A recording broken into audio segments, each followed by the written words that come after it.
Assalamu alaikum and good morning, dear students.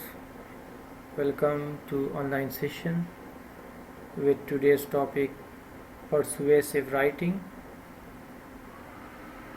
from your exercise booklet, page 109. So please open page 109.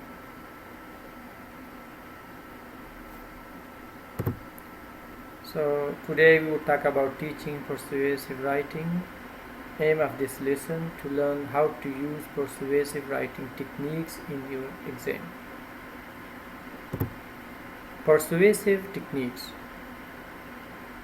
We use persuasive language to convince others to agree with our facts, share our values, accept our argument and conclusions, and adopt our way of thinking.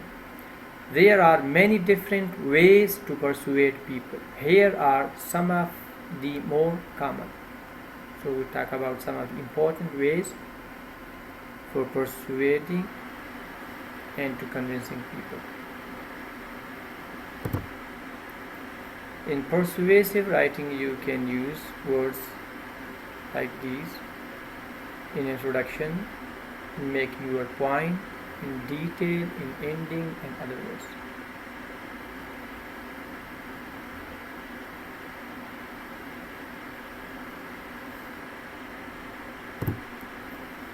The first one is emotional appeal. Writers may appeal to fear, anger, or joy to sway their readers. Sway means controlling influence. They may also add climax or excitement. This technique is strongly connected to the speech's mood. Usually people use, or the orators or the leaders use in their speech. They just appeal to the emotions of the people. So they drag people through their emotions. So they play with people's emotions. Number 2, word choice. Word choice in the bracket, it means diction. Diction means word choice. Is a person slim or skinny? Is an oil spill in incident or in accident? Is government expenditure in investment or a waste? Writers tend to reinforce means to strengthen their arguments by choosing words that will influence their readers' perception of an item or issue. Diction may also help to establish a writer's voice or tone. So choosing words, this is an important technique in persuasive writing. And the tone of the writer, the voice and the tone of the writer. Through words you can know which tone is happy tone or sad tone. Number 3 is rhetorical question. By rhetorical question means sometimes a speaker will ask a question to which no answer is required. The speaker implies that the answer is obvious. The listener has no choice but to agree with the speaker's point. So implies mean to express indirectly. Rhetorical question is very much important in persuasive writing because they would ask question and they would answer themselves. It's a way of convincing people through argumentations. Number 4, repetition. Overly repetitive writing can become tiresome. Tiresome means boring. However, when used sparingly for effect, sparingly means carefully, it can reinforce the speaker's message and or entertain the listener. Writers may repeat a word, a phrase, or an entire sentence for emphasis. So usually repetition brings boredom, but in persuasive writing it does have a role to have to have a grip upon your reader's mind.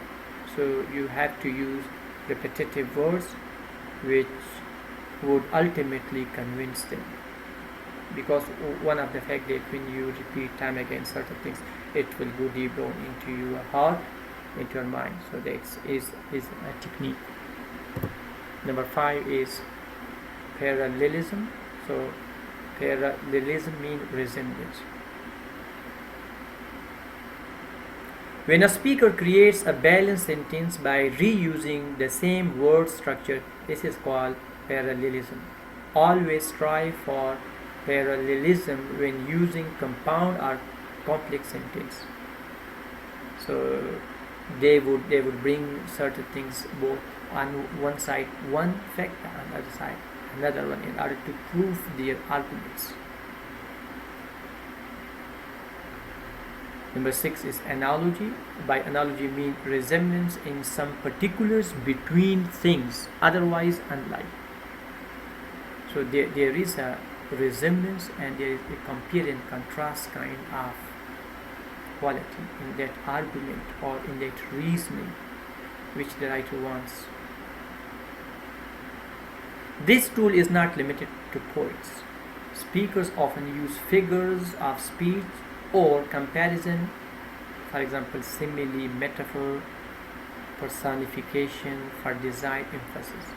So this is once again figurative language, which is very much important not only in the poetry but also the great orator and leader use in their speeches in order to move the masses or the people the way they want. So they use analogy. They would compare, they would contrast. Number 8 is hyperbole. Hyperbole means exaggeration. This is one of the more enjoyable persuasive techniques. It involves completely overstating and exaggerating your point for effect. Like when your mom says, "I must have asked you 1,000,000 times to clean your room." Get it? Now, obviously, your mom couldn't say 1,000,000 times, literally, but that is hyperbole in order to, get the right result. So it's been effective, or I told you 1,000 times, like these words. It's called hyperbole. It's also a figure of speech which is used in persuasive writing and in poetry. Number 9 is irony. So by irony means the use of words to express the opposite of the literal meaning. Literal meaning, the exact meaning. So irony is the opposite. What you say, you have opposite meaning. Irony is present if the speaker's words contain more than one meaning. This may be in the form of sarcasm, gentle irony, or a pun. Pun means play on words.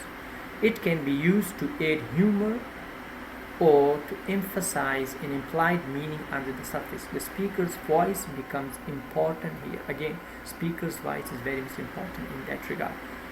He would say through his sound or voice, which would be the opposite what he or she is implied.